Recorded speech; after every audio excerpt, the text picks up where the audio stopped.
क्या आपकी भी सिर्फ हेयरलाइन रिसीड हुई है और बाकी स्कैल्प पर अच्छी हेयर ग्रोथ है, लेकिन उस थोड़े से रिसेशन की वजह से ही आपके लुक्स में चेंज आने लगा है, फेशियल फ्रेमिंग होने लगी है और कॉन्फिडेंस लो होता जा रहा है? तो इस वीडियो के एंड तक आप जानेंगे कि कैसे एक परफेक्टली प्लान्ड हेयर ट्रांसप्लांट आपका पूरा लुक चेंज कर सकता है, क्योंकि हम वीडियो में आपके साथ शेयर करेंगे पेशेंट की 7 महीने की कंप्लीट हेयर ट्रांसप्लांट जर्नी। ये हैं महेश, जिन्होंने अपने रिसीडिंग हेयरलाइन के कंसर्न के लिए क्लिनिक विजिट किया था। हेयरलाइन रिसीड होने की वजह से उनका फॉरहेड वाइड दिखने लगा था, फ्रंटल एरिया भी साइड से स्पर से नजर आ रहा था, लेकिन रिमेनिंग स्कैल्प पर हेल्थी हेयर ग्रोथ विजिबल थी। असेसमेंट के टाइम पर हमारे एक्सपर्ट्स ने ऑब्जर्व किया कि रिसेशन सिर्फ हेयरलाइन रीजन तक लिमिटेड है और पेशेंट का डोनर एरिया भी एक्सेप्शनली स्ट्रांग है, जो उन्हें हेयर ट्रांसप्लांट के लिए आइडियल कैंडिडेट बनाता है। इन सब फैक्टर्स को ध्यान में रखते हुए हमारी टीम ने उनके लिए एक carefully customised hairline restoration plan design किया, जिससे न सिर्फ उनकी हेयरलाइन रिस्टोर होगी बल्कि उनका कॉन्फिडेंस भी बूस्ट होगा। तो वीडियो के एंड तक बने रहिए। अगर आप हेयरलाइन लॉस या थिनिंग को लेके कंफ्यूज्ड हैं तो कमेंट्स में अपना क्वेश्चन पूछिए या हमारे एक्सपर्ट से गाइडेंस लीजिए। स्कैल्प को केयरफुली एनालाइज करने के बाद हमारे एक्सपर्ट्स ने पेशेंट के फेशियल फीचर्स और एज के साथ परफेक्टली मैच करते हुए हेयरलाइन डिजाइन करी। हेयरलाइन के नेचुरल बैलेंस को मेंटेन करने के लिए हमारे एक्सपर्ट्स ने 4 फिंगर कॉन्सेप्ट का यूज किया है। ये एक साइंटिफिक अप्रोच है जिसमें पेशेंट के फॉरहेड और फेशियल प्रोपोर्शंस को मेजर करके हेयरलाइन की आइडियल हाइट डिसाइड की जाती है। साथ ही हम ग्लोबेला पॉइंट को रेफरेंस के तौर पर लेते हैं, जिससे हेयरलाइन का एग्जैक्ट सेंटर एक्यूरेटली मार्क होता है और सिमेट्री मेंटेन होती है। हेयरलाइन के साथ अफेक्टेड फ्रंटल एरिया को भी ग्राफ्टिंग के लिए आउटलाइन किया गया था। ये आउटलाइन सर्जरी प्रोसेस के दौरान रोड मैप की तरह काम करती हैं, जिससे हर एरिया नेचुरल डेंसिटी प्लान होती है। इस पूरी प्लानिंग का अल्टीमेट गोल होता है पेशेंट को एक नेचुरल लुकिंग, एज अप्रोप्रिएट और बैलेंस्ड हेयरलाइन देना, जो उनके कॉन्फिडेंस को बूस्ट करे और लॉन्ग टर्म में भी सस्टेनेबल रहे। हेयरलाइन को केयरफुली डिजाइन करने के बाद हमारे एक्सपर्ट्स प्रोसेस के सबसे इंपॉर्टेंट फेज पर आते हैं, जो है स्लिट क्रिएशन। यही वो स्टेज है जहां प्रिसीजन, सर्जिकल स्किल और एस्थेटिक सेंस एक साथ यूज होते हैं। स्लिट बहुत क्रूशियली बनाए जाते हैं क्योंकि इससे आपके न्यू हेयर की डायरेक्शन, एंगल और डेंसिटी डिसाइड होती है। अगर स्लिट सही से न बनाए जाएं तो बाल गलत डायरेक्शन में ग्रो करके उननेचुरल रिजल्ट दे सकते हैं। हेयरलाइन जोन में स्लिट्स को इरेगुलर पैटर्न में बनाया गया है। उसके बियॉन्ड फ्रंटल एरिया में डेंसिटी के अकॉर्डिंग स्लिट्स बनाए गए हैं। स्लिट्स के बाद एक्सट्रैक्शन एंड इम्प्लांटेशन का प्रोसेस स्टार्ट होता है, जिसमें हमारे एक्सपर्ट्स फॉलिकल्स को सिमल्टेनियसली एक्सट्रैक्ट और इम्प्लांट करते हैं, जो हमारी इनोवेटिव QHT टेक्निक है और FUE टेक्निक का एक एडवांस्ड वर्जन है। इससे ग्राफ्ट्स की क्वालिटी प्रिजर्व होती है, फॉलिकल्स का हैंडलिंग टाइम कम होता है और बेटर सर्वाइवल और नेचुरल ग्रोथ प्रमोट होती है। हेयरलाइन एरिया में हमारे एक्सपर्ट्स ने सॉफ्ट और नेचुरल लुक देने के लिए सिंगल और थिन हेयर फॉलिकल्स इम्प्लांट किए हैं। फ्रंटल एरिया में रिक्वायर्ड वॉल्यूम और डेंसिटी देने के लिए डबल और ट्रिपल हेयर फॉलिकल्स इम्प्लांट किए गए हैं। इस केस में टोटल 2500 ग्राफ्ट्स ट्रांसप्लांट किए गए थे, जिन्हें पेशेंट के सेफ डोनर जोन से एक्सट्रैक्ट किया गया था। अगर आप प्रोसीजर के बारे में और डिटेल में जानना चाहते हैं तो कमेंट करें हेयर ट्रांसप्लांट। हेयर ट्रांसप्लांट के बाद पेशेंट ने मंथली फॉलोअप्स के लिए क्लिनिक विजिट किया था। चलिए जानते हैं उनके फर्स्ट विजिट का एक्सपीरियंस। मेरा नाम महेश है। मुझे हेयर ट्रांसप्लांट को 1 मंथ कंप्लीट हो गया है। तो आज मेरी फर्स्ट PRP है 1 मंथ के बाद। तो मैं हरिद्वार क्लिनिक QHT आया हूँ PRP करवाने अपनी। लास्ट का 1 महीना थोड़ा स्टार्टिंग के 3-4 दिन थोड़ा पूरा करना था। उसके बाद धीरे धीरे जैसे टाइम बीतता गया तो उसके बाद बढ़िया होता गया। तो शेडिंग फेज मेरा 4 से 5 दिन पहले स्टार्ट हुआ है। तो उसमें जो हेयर लाइन थी, मेरी ग्रोथ थी, तो पूरी परफेक्ट हो गई है। अब इसके बाद शेडिंग फेज होगा 2-3 महीने तक, उसके बाद सही रहेगा। मतलब एक्सपीरियंस बहुत बढ़िया था मेरा। कोई दिक्कत नहीं थी, कोई परेशानी, कोई पेन नहीं हुआ, कुछ नहीं हुआ। टाइम टू टाइम क्लिनिक से फोन आता रहा कि आप कैसे हो, मतलब कोई पेन तो नहीं है, कोई प्रॉब्लम तो नहीं है, कोई दिक्कत नहीं हुई। हेयर ट्रांसप्लांट से पहले जब हेयर लॉस था तो कॉन्फिडेंस लेवल डाउन था पूरा। तो उसके बाद जब से हेयर ट्रांसप्लांट हुआ है तो बाल पूरा परफेक्ट हो गया, तो लुक भी चेंज हो गया पूरा। तो पहले बात करने में थोड़ा कॉन्फिडेंस नहीं आता था। अब तो लोगों ने देखा है कि बहुत बढ़िया हो गया है, मतलब कॉन्फिडेंस पूरा है। बात करने में, किसी से मिलने में कोई झिझक नहीं होती। प्यार भी इसलिए होती है क्योंकि जो हमारे पुराने बाल है, जो हेयर ट्रांसप्लांट वाले न्यू बाल है, इन्हें मजबूत करने के लिए। ये मेरे हेयर ट्रांसप्लांट के बाद ये वाला एरिया है जो मेरा हेयर ट्रांसप्लांट हुआ है। तो इसमें ग्रोथ यहाँ पे हुई है। तो मेरे टोटल ग्राफ 2500 लगे थे। 2500 ग्राफ लगे मेरे टोटल। तो मेरा डोनर एरिया ये है, ये पूरा डोनर एरिया से मैं भर चुका है। कोई दिक्कत, कोई प्रॉब्लम नहीं है। ये था मेरा 1 मंथ के रिजल्ट के बाद। जब 1 मंथ हो गया था कंप्लीट, उसके बाद ये रिजल्ट है मेरा।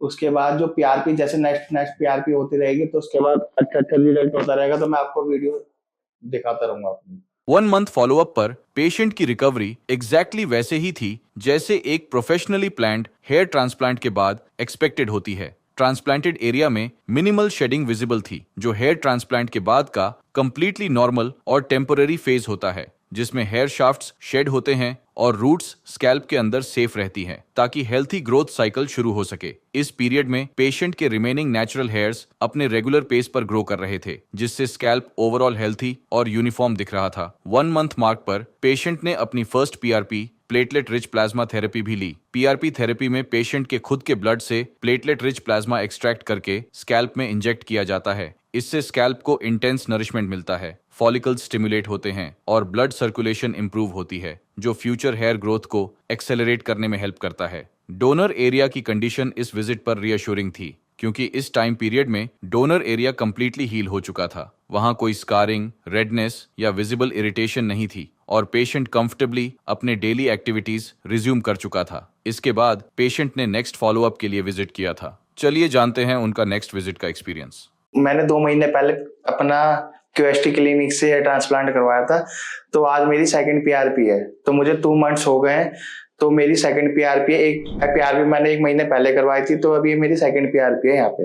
हेयर ट्रांसप्लांट के बाद सबसे पहले इन्होंने 5 दिन तक हमें स्ट्रेट लेटने के लिए कहा कि उसमें लेफ्ट राइट नहीं होना, तो टाइम टू टाइम इन्होंने 15 दिन तक कॉल की। फिर उसके बाद आई थिंक 6 दिन बाद हेड वॉश हुआ, तो उसको मेडिसिन का, तो मेडिसिन में अल्कोहल नहीं लेना, कुछ भी नहीं, अल्कोहल स्मोकिंग कुछ नहीं करनी है, मेडिसिन टाइम टू टाइम लेनी है सुबह शाम, जो इन्होंने रिकमेंड की थी। 1 मंथ के बाद जो पीआरपी होगी उसके बाद मेडिसिन आपकी स्टार्ट हो जाएगी। हेयर ट्रांसप्लांट के बाद 10 दिन तक इनकी मेडिसिन चलेगी। सर टोटल मेरे ग्राफ 2500 लगे हैं।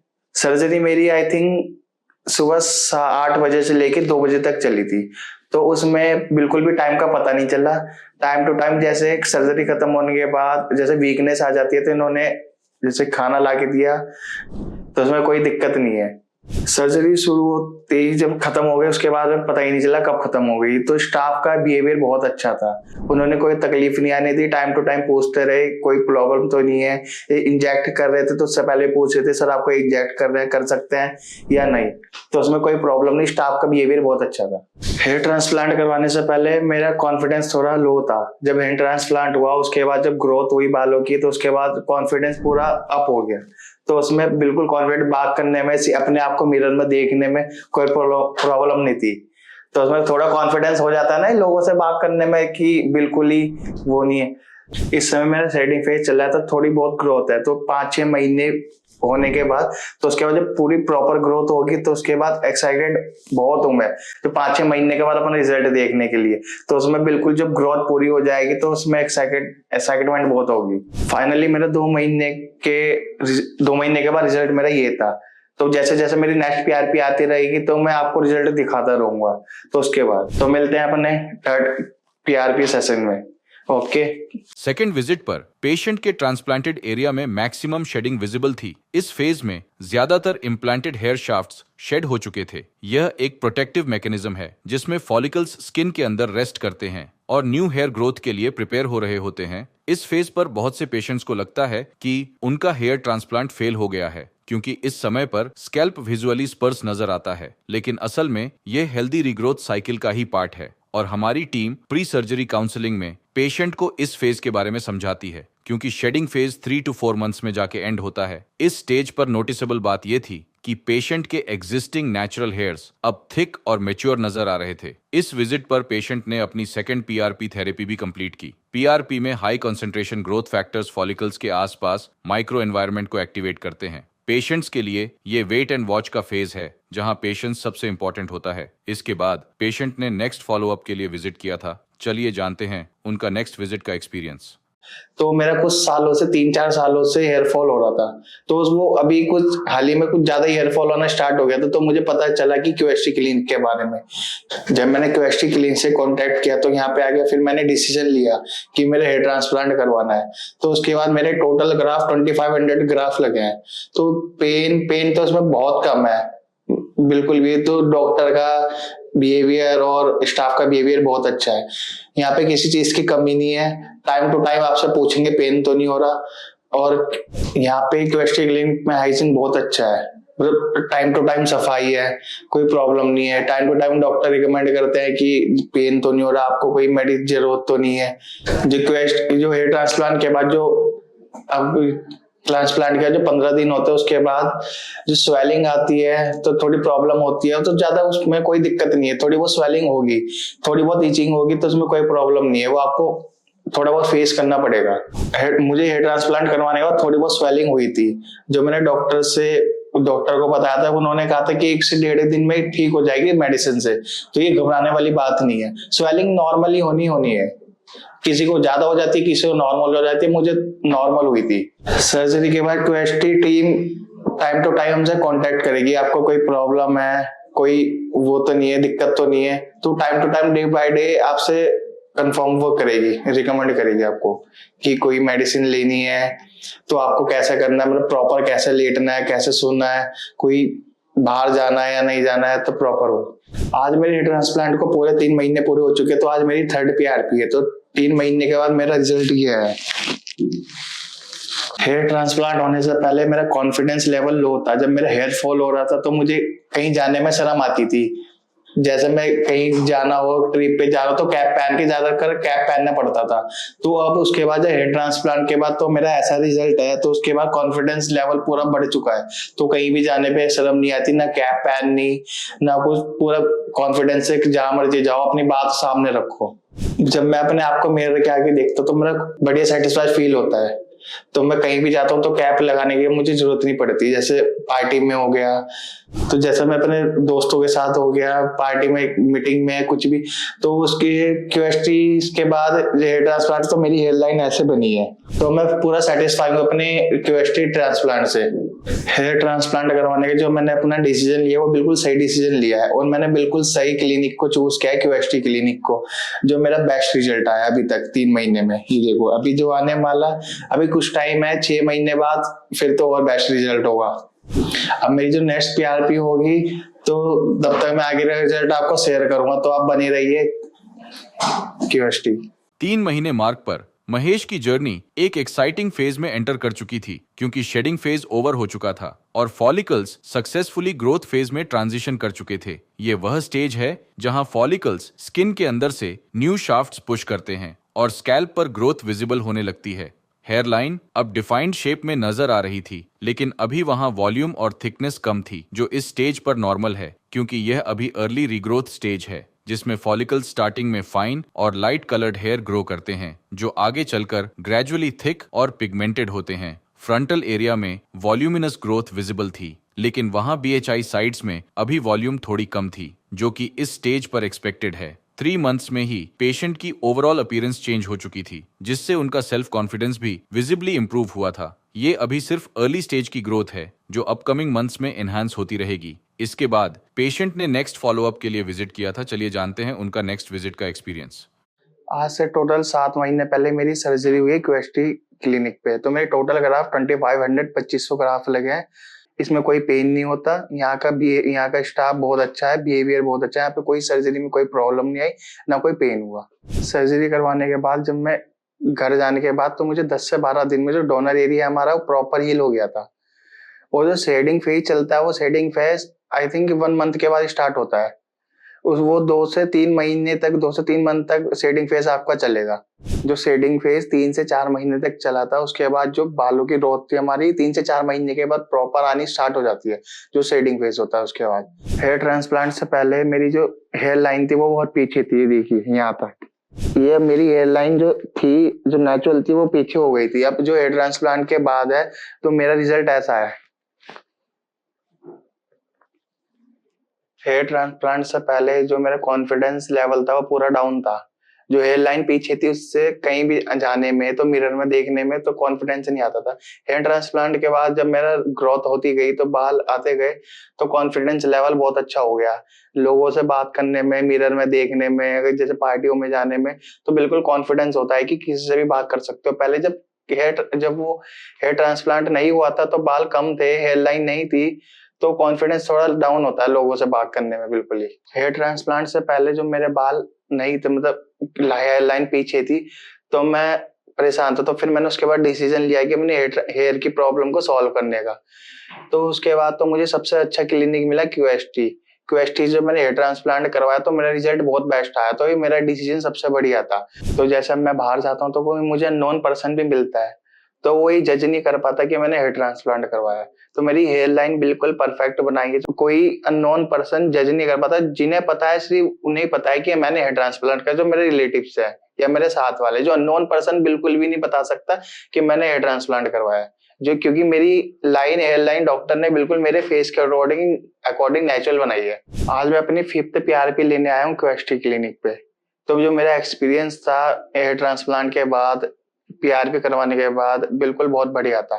तो मैं इस क्यूएसटी क्लिनिक को 5 में से 5 रेटिंग देना चाहता हूँ पूरा। इसमें PRP जो होती है वो पेनफुल होती है, उसमें आपका कोई पेन नहीं होगा, बिल्कुल हल्का सा पेन होगा जो आप सह सकते हो। PRP का जो प्रोसेस होता है वो पेनलेस होता है, उसमें आपको कोई पेन नहीं होगा।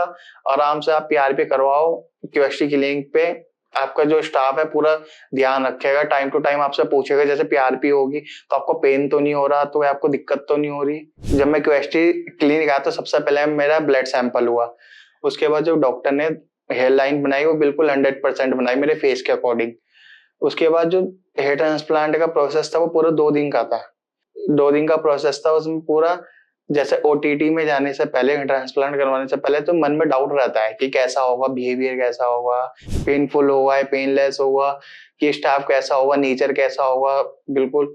तो जैसे ट्रांसप्लांट करवाने के बाद, जो ओटी में जाने के बाद जब पूरा क्लिनिक पूरा हो गया तो उसके बाद बहुत बढ़िया नेचर था उनका, तो कोई दिक्कत नहीं आई, पेनलेस रहा। और टाइम टू टाइम उन्होंने सर्विस दी, टाइम टू टाइम पूछा स्टाफ ने आपको कोई पेन तो नहीं हो रहा। ओटी में जाने के बाद वहाँ का बिहेवियर जो स्टाफ का था बिल्कुल फ्रेंडली बिहेवियर था।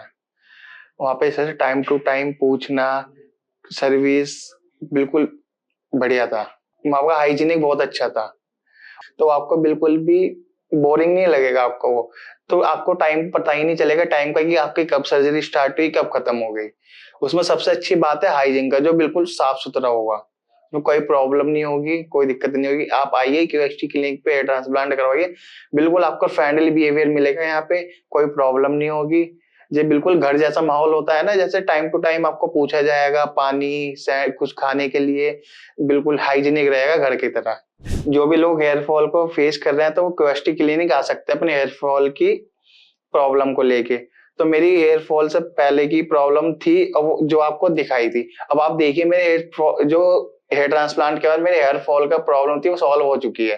अगर आपको हेयर फॉल की प्रॉब्लम सॉल्व करनी है तो आप क्यूएसटी क्लिनिक आइए, उसमें आपको अच्छा रिजल्ट मिलेगा। जैसे मेरा पहला रिजल्ट था और आपकी अब की कंडीशन मेरी देखिए कैसी है। मेरा अभी का एक्सपीरियंस बहुत अच्छा रहा है तब से लेके अब तक। अब जब मैं आगे मेरी PRP होगी तो मेरा आगे का जो एक्सपीरियंस होगा वो भी बहुत अच्छा रहेगा, वो मैं आपको बताता रहूंगा। तब तक आप क्यूएसटी के साथ बने रहिएगा। Thank you क्यूएसटी clinic. 7 महीने में पेशेंट की जर्नी रिवॉर्डिंग फेज में थी। अब उनका लुक कंप्लीटली चेंज हो चुका था, जिससे वो अब और भी ज्यादा यंग, फ्रेश और एनर्जेटिक लग रहे थे। हेयर लाइन अब परफेक्टली डिफाइंड शेप में नजर आ रही थी। वहां जो भी गैप्स 3 मंथ्स पीरियड में विजिबल थे अब कंप्लीटली फिल हो चुके थे। इस हेयरलाइन ने महेश के फेशियल फीचर्स को नेचुरली फ्रेम किया, जिससे उनके एक्सप्रेशंस बैलेंस्ड और यूथफुल लग रहे थे। फ्रंटल एरिया में भी अब डेंस और यूनिफॉर्म हेयर ग्रोथ नजर आ रही थी, क्योंकि अब वहां हेयर थिक और पिगमेंटेड हो चुके थे, जिससे नेचुरल डेंसिटी क्रिएट हो रही थी। सबसे इंप्रेसिव बात यह थी कि ट्रांसप्लांटेड और नेटिव हेयर सीमलेसली मर्ज हो चुके थे। कोई अननेचुरल लाइन या पैचीनेस नहीं थी। स्कैल्प एक सिंगल कोहिसिव लुक प्रोवाइड कर रहा था, जैसे कभी हेयर लॉस हुआ ही ना हो। अब पेशेंट फ्रीली अपने बालों को स्टाइल कर सकते थे, चाहे साइड पार्ट करना हो, चाहे फ्रंट पफ या फिर स्लिक बैक लुक, सब पॉसिबल था, क्योंकि हेयर लाइन और डेंसिटी दोनों सपोर्टिव थे। हेलो फ्रेंड्स, अगर आपने अभी तक हमारे चैनल को सब्सक्राइब नहीं किया है तो प्लीज इस वीडियो को लाइक कीजिए, शेयर कीजिए और हमारे चैनल को सब्सक्राइब कीजिए। और ध्यान रहे बेल आइकन दबाना ना भूलें, जिससे हमारे हर वीडियो का अपडेट आपको समय समय पर मिलता रहेगा।